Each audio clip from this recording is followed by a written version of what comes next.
Good morning, everyone. This regular meeting of the Mobile County Commission is now called to order. If you will, please stand for the invocation, which will be given this morning by Pastor Christopher L. Williams, Sr. of the Yorktown Missionary Baptist Church in Africatown on East Street. And then please remain standing for the Pledge of Allegiance to the flag.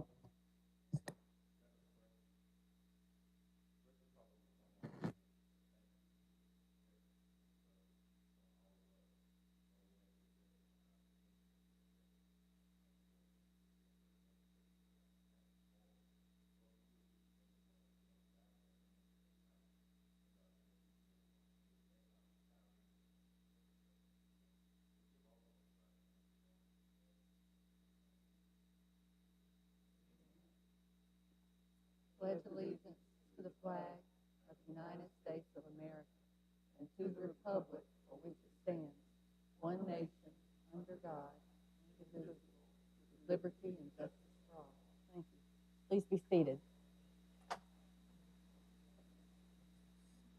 Thank you, Pastor Williams. We appreciate you being here today. Okay, we have a number of retirees that we will acknowledge, but we are going to wait till the end of the meeting because I know that we're still awaiting some of them to arrive. So we'll hold off on that till the end of the meeting. So we'll move ahead this morning. Cherie, do we have any speakers? Yes, ma'am. We have several people signed up to speak this morning. We have two gentlemen here from Great Southern Wood or Yellowwood. About agenda items 9 and 10, and they said they were available if they had. They can speak now. They just want to address the commission generally, or they can wait till the item comes up, whichever is the preference of the commission. Why don't we go ahead and have them speak now? Okay, great. If you would, give us your name and your address, please.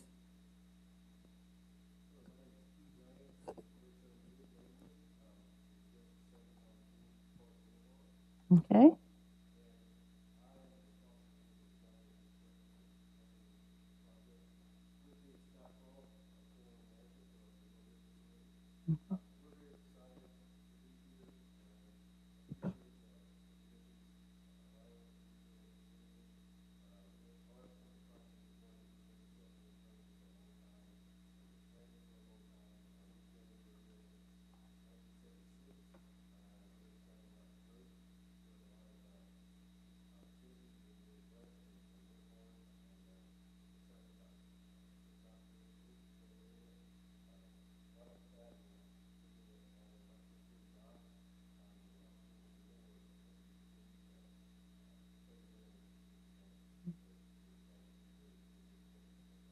Well, wonderful. Thank you so much for being here today. We're happy to have you. We wish you the very best, and we're all about expanding and growing, and we think this is a wonderful opportunity. So good luck with that.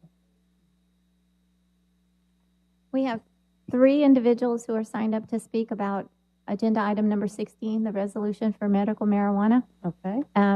And all 3 have been instructed on the time limit and instructions on speaking into the mic and identifying themselves. So the first is Shelley Powell. Okay. Ms. Powell.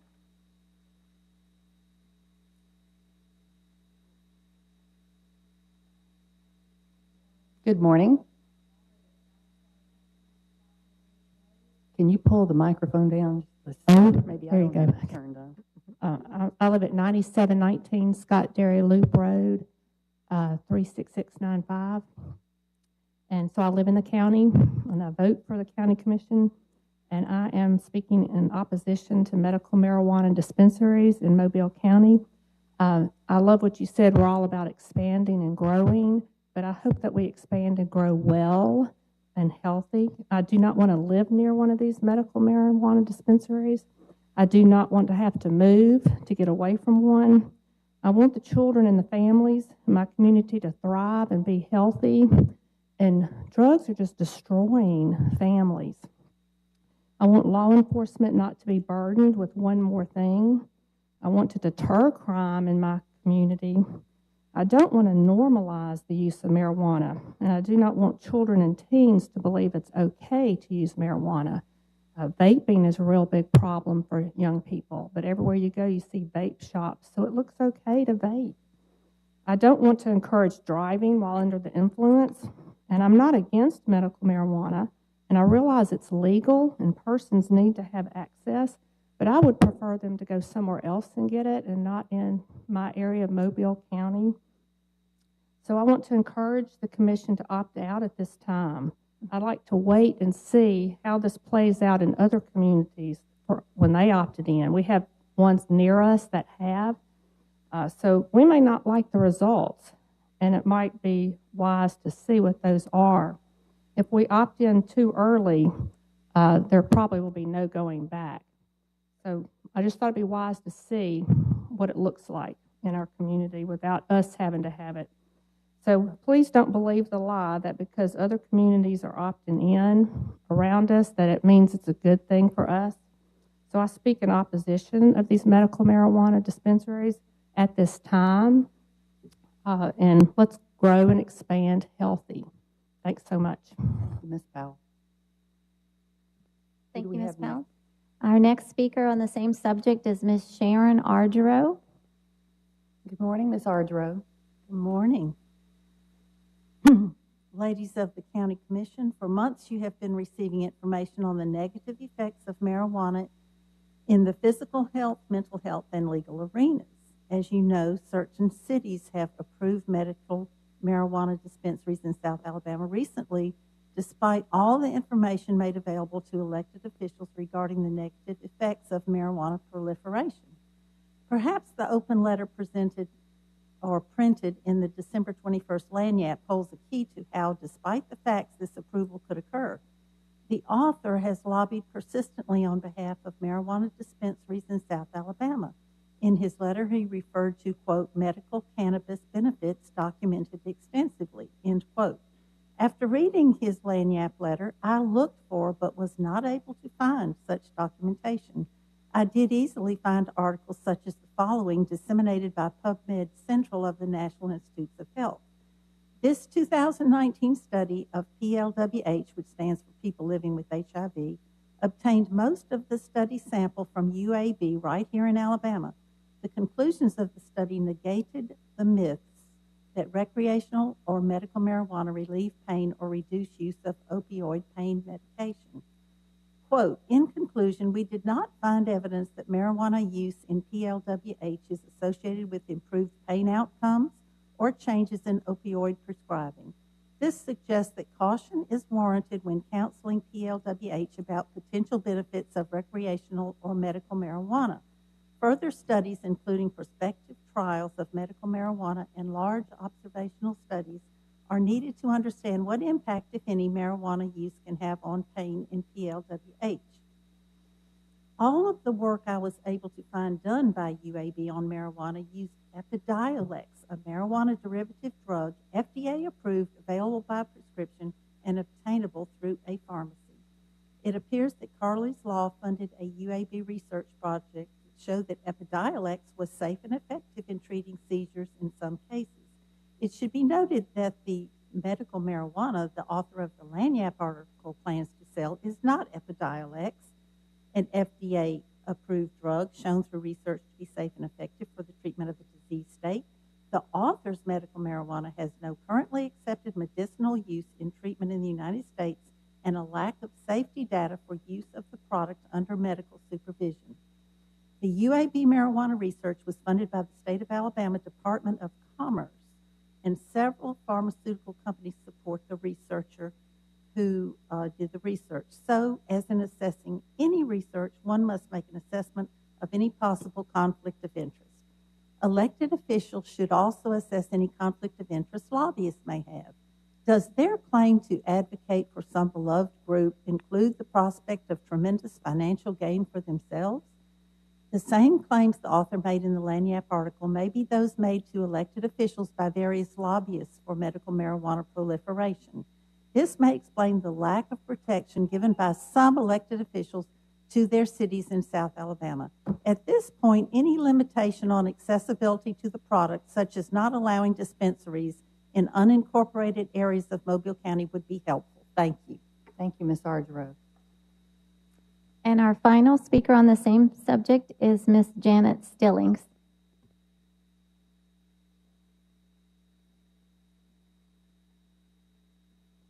Good morning, Ms. Stillings. Good morning. My name is Janet Stillings. I reside at 805 Willow Springs Drive, Mobile, Alabama. Here's a list of medical organizations against dispensaries of marijuana. The Association for Addiction Professionals, American Academy of Neurology, American Academy of Ophthalmology, American Academy of Pediatrics, American Heart Association, American Epilepsy Society, American Psychiatric Association, American Medical Association, International Association for the Study of Pain, American Cancer Society, American College of Toxicology, American College of Obstetrics and Gynecology, American Lung Association, American Society of Addiction Medicine, Australian and New Zealand College of Anesthesiologists, U.S. Surgeon General's warning. In summary, I do not want Mobile County to have any part of the marijuana industry. I want you to vote no on this approval today. Our community is for God, families, good schools, and honorable businesses. Thank you. Thank you very much, Ms. Stillings. No more speakers, No ma'am. more speakers. I think at this time, because of the last three speakers have brought up the topic that has been, I think, has been discussed at great length publicly, and I think is certainly of concern to some members of the community, if not most members of the community, and how a medical marijuana dispensary would be operated should it open within the unincorporated areas or even within the cities, within the municipal areas.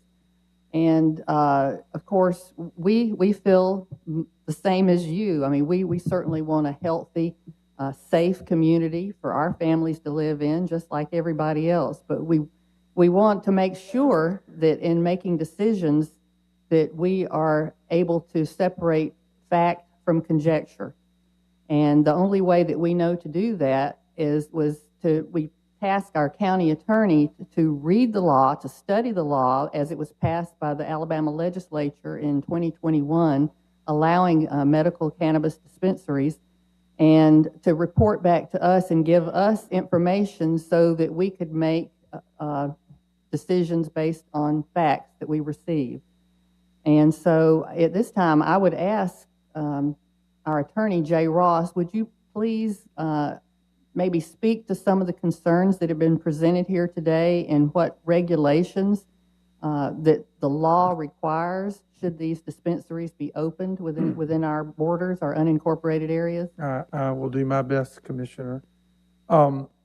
As the commission knows, the Alabama legislature passed this act and created the Alabama Cannabis Commission in 2021. It is a very highly regulated industry, from the growing and all the way through all the channels until the dispensary at the retail level to patients who have been diagnosed with a certain illnesses as set forth by the Alabama statute and prescribed by medical doctors who have created a curriculum provided by the Alabama Cannabis Commission that regulates how much and how often. The only thing that the local government can control under this act is whether they agree to have dispensaries in their jurisdiction. As the county commission well knows, the city of Mobile, the city of Sims, and the Bala Battery City have already approved by city ordinances approvals to allow dispensaries to be located in their jurisdictions. As the county commission is very well aware, this only allows for dispensaries, if any, in the unincorporated areas of the county.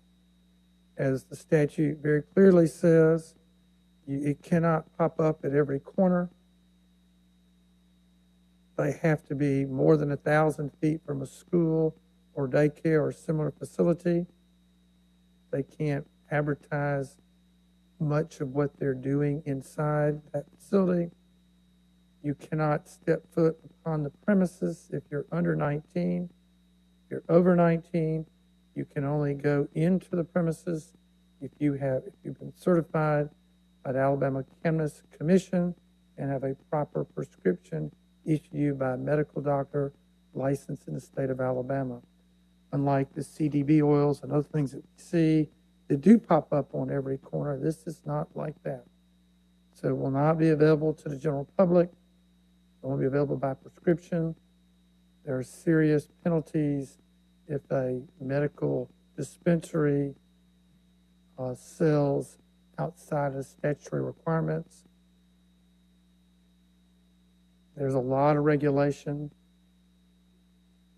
The state will manage it.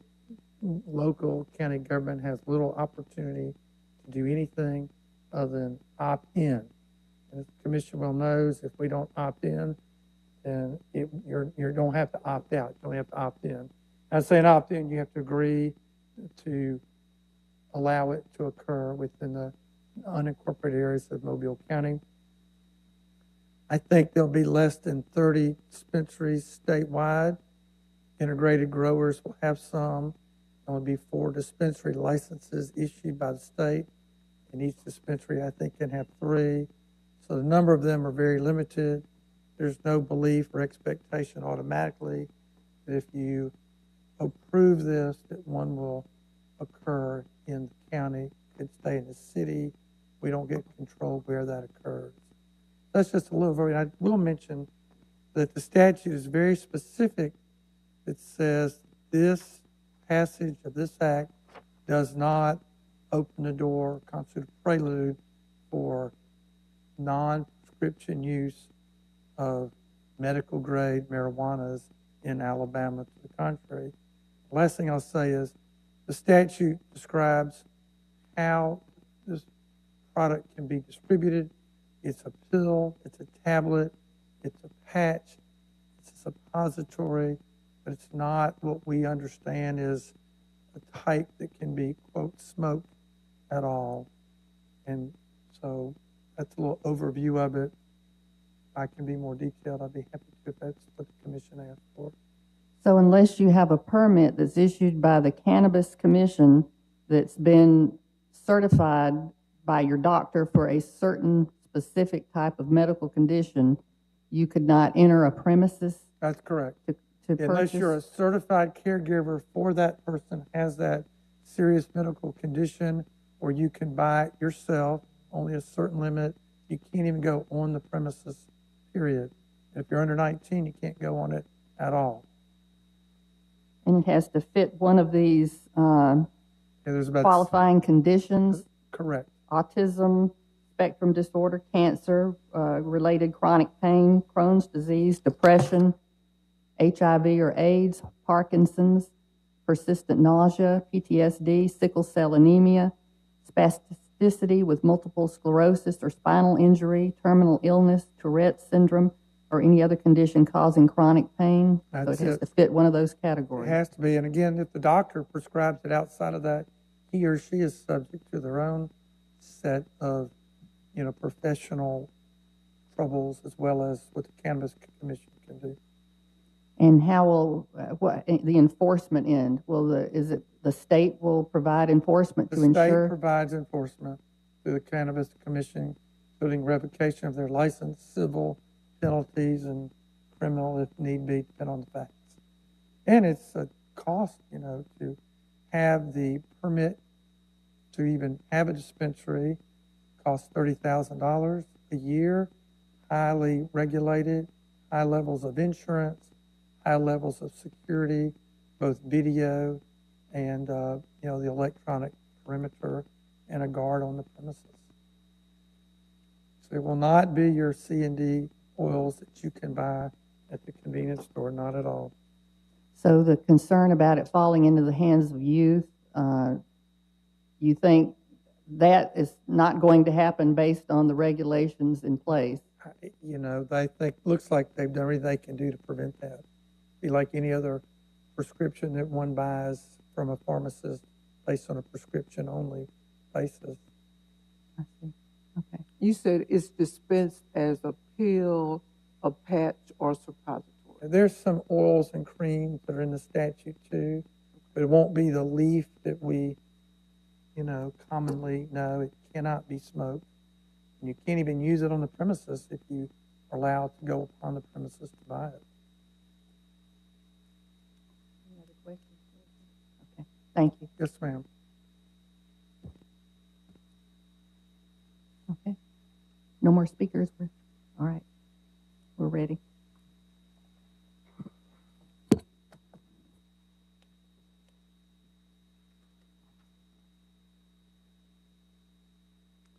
Item 1, approve minutes of the regular meeting of December 12th, 2022. So moved. Second? Number 2, approve a list of claims. So moved. Second? 3, hold public hearings so any citizen of the county shall be given the opportunity to be heard for or against any item related to the statement of revenues, expenditures, and changes in fund balance report. This public hearing is now in session. Is there anyone here to speak for or against this matter? There being none, the public hearing is now closed. 4, approve application for retail beer alcohol license submitted by Po' Boys Quick Stop, 3575 Corey Smith Road, Citronelle, Alabama. So moved. Second? 5, approve application for transfer of retail beer and retail table wine alcohol licenses submitted by Fairview Pure Market for Fairview Market, 10950 Moffett Road, Wilmer, Alabama. So moved. Second? 6, hold public hearing to receive citizens' comments related to the proposed substantial amendment to the Program 2020 Action Plan. This information has been available to the public since December 18th, 2022. This public hearing is now in session. Is there anyone here to speak for or against this matter? There being none, the public hearing is now closed.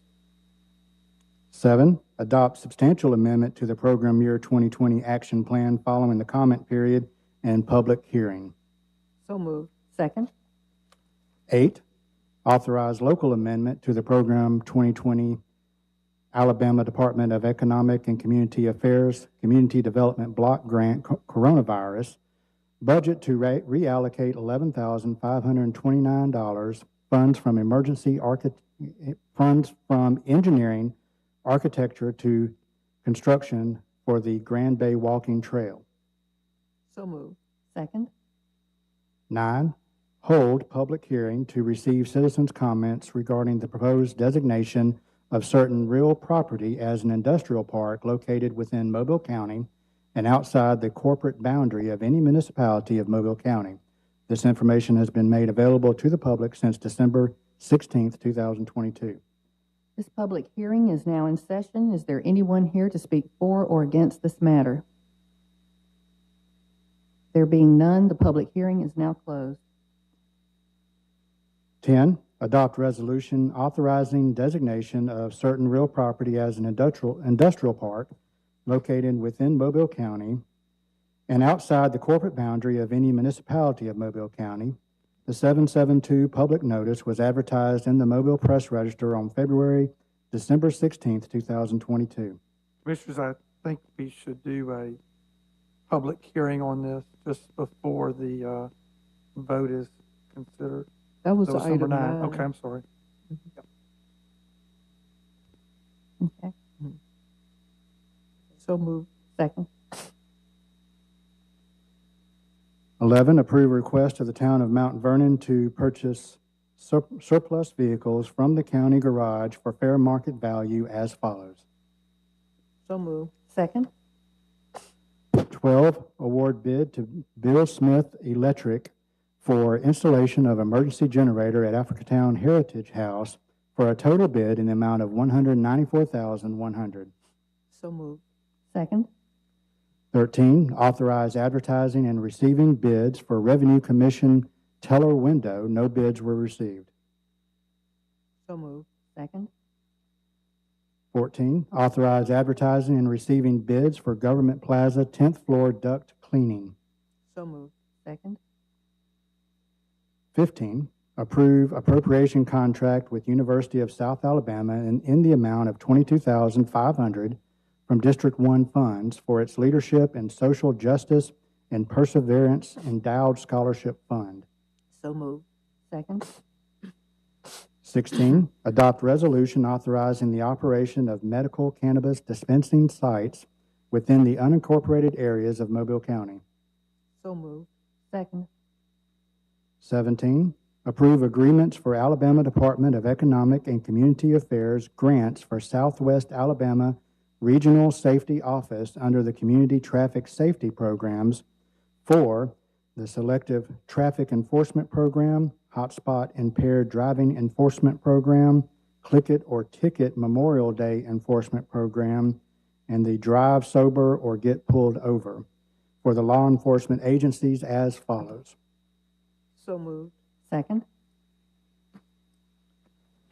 18, authorize amendment to the home agreement with Legacy Trail regarding the development of 56 units of senior housing in conjunction with the Alabama Housing Finance Authority tax credits to extend the term for substantial construction completion from December 34th, 2022 until March 31st, 2023. So moved. Second. 19, authorize advertising and receiving bids for Government Plaza bifold doors replacement. So moved. Second.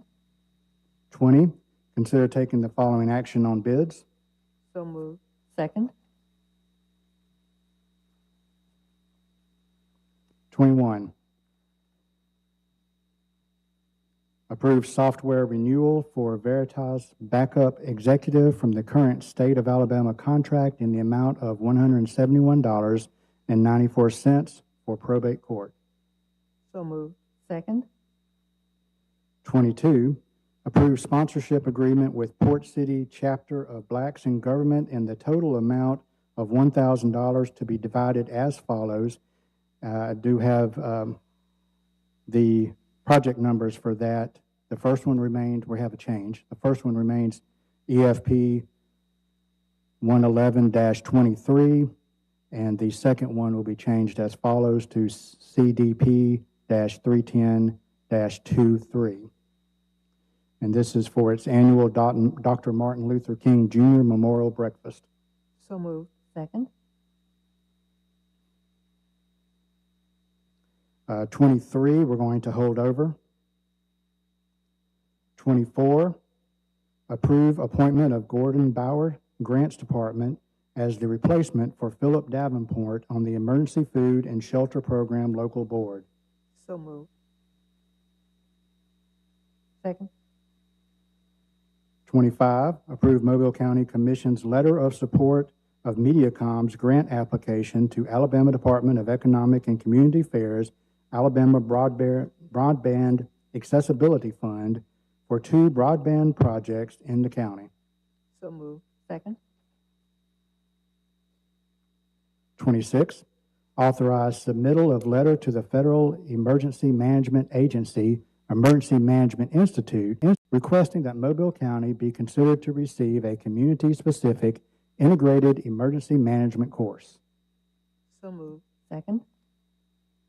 27, approve professional services contract with Sharon Pilgrim to provide training services as a court reporter in the amount of $3,000 per month for a total of $33,000 to be paid from detention subsidy funds for James T. Strickland Youth Center. So we're doing we're doing 11 months. Is that what that is? I just looked at the number. That's what it is. I was trying to do the arithmetic. So moved. Second. 28, approve industrial access project sponsorship agreement with Canfor Southern Pine to be the sponsor for the company's application for funding from the Alabama Industrial Access Road and Bridge Corporation for road improvements related to Canfor Southern Pine's construction of a new state-of-the-art sawmill located in North Mobile County, located off Highway 43 at no cost to the county. So moved. Second. 29, approve acquisition of property and acceptance of right-of-way deed from the following property owner for the following project. So moved. Second. 30, approve preliminary and final plat of S&L Tanner's Place and preliminary and final plat of Yeager Place. So moved. Second. 31, adopt resolution and approve a commitment letter to apply for Mobile Metropolitan Planning Organization Congestion Management Program funds. These funds will be used for signal equipment upgrades at various signalized intersections maintained by Mobile County. Also authorize the President of the Commission to sign all related documents to the application. So moved. Second. 32, approve right-of-way and/or easement agreement for Track 24 in the amount of $3,000 for Joyce Circle, Lloyd Road, and Williams Road, grade drain basin pave. So moved. Second. 33, approve right-of-way and/or easement agreements for Tract 3 in the amount of $3,280, Tract 7 in the amount of $935, Tract 8 in the amount of $2,545 for Highmont Drive drainage improvements. So moved. Second. 34, approve supplemental agreement number 1 with C. Thornton for Swedetown Road for the addition of 60 working days due to delays procuring construction materials. There is no net increase to the construction cost. So moved. Second. And Commissioners, we have one add-on. Approve contract for G-Works, a work order management system for Public Works pending legal review. The Public Works Department currently uses PubWorks as their work order system. PubWorks was acquired by G-Works, therefore requiring a new contract with a deadline of December 31st, 2022. So moved. Second. And Commission announcements and/or comments. I think Number 35. at this time, we will go ahead and recognize our retirees. And we have quite a list today. It looks like we have about 18. And if I'm reading this correct, we have a combined total of years of work experience of nearly 500 years. 478 years and 7 months is about to walk out the door. Anyway, and and we are so grateful we had all of you that are on this list for the period of time that you've been here, and we certainly appreciate your dedication and service and hard work, and we wish you the very best in retirement. I'm going to first call out the names and years of service, position, and department, and then I think we have, of these 18, we have probably, I'm not exactly sure how many here, but we'll, as I call your names, I'll tell you what, maybe we will go ahead and if you're here, just go ahead and stand, and we'll have you come forward and present your certificate and your pen. And we'll take individual pictures, but then we'll take a group shot together. First of all, we have Susan Smith, who has 12 years of service as a Secretary 2 in the Sheriff's Department. Denise Burnett, 30 years and 1 month, Human Resources Officer with the County Commission. We have Michael White, 28 years and 1 month, Engineering Tech 2 with Engineering and Public Works. Donna Hansel, 22 years and 7 months, Office Assistant 3, Mobile Environmental Department. We have Anissa Pope with 28 years and 4 months, Corrections Lieutenant with the Sheriff's Department at the jail. We have Robert Myers, 21 years and 4 months, Public Service Supervisor 1 with County Engineering and Public Works. Philip Davenport, Sr., 15 years, Grant Management Coordinator with County Engineering and Public Works. Elizabeth Marshall, 35 years and 3 months, GIS Technician 1 with County Inspection. We have Donald Simon, 32 years and 5 months of experience, Secretary 2 with Investigation and Recovery. Debbie Doggett, 48 years, Office Assistant 3, with probate court. Melissa, glasses, Saffin, 25 years and 1 month comptroller with the youth center. Timothy Lewis, 24 years, public service worker 1, county engineering and public works. John Wade, 25 years and 1 month, auto service worker 2, county engineering and public works. Pamela Moore, 25 years, 10 months, tax auditor 3 with the revenue commissioner. James Garrett, 12 years and 3 months with professional land survey, county engineering and public works. Susan Shears, 31 years and 6 months, reproduction tech 1 with the revenue commissioner's office. And Don Wilhelm, with 31 years and 2 months, director of highway safety with the highway traffic safety division.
Okay.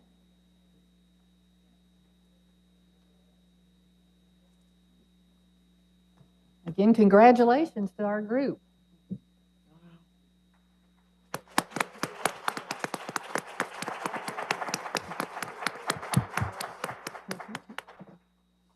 Okay, do you have anything else you'd like to? Wish everybody a very happy new year. Yeah. Safe and happy. And we do have an Indigent Care Board meeting to follow, correct? Okay. So we'll go ahead and close this one out. And Commissioners, there is a Indigent Care Board following. Item 36, approve request for motion to adjourn until January 9th, 2023. So moved. Second, this meeting stands adjourned. The Indigent Care Board meeting is now called to order. 1, approve minutes of the meeting of November 28th, 2022. So moved. Second, 2, accept report from Mobile County Commission of the balance in the Indigent Care Fund at November 30th, 2022. Funds available, $303,627.42. No deposit made to the Indigent Care for the month of November. Deposit for November will be made in the month of December 2022. So moved. second, 3, approve request for motion to adjourn. So moved. second. We stand adjourned.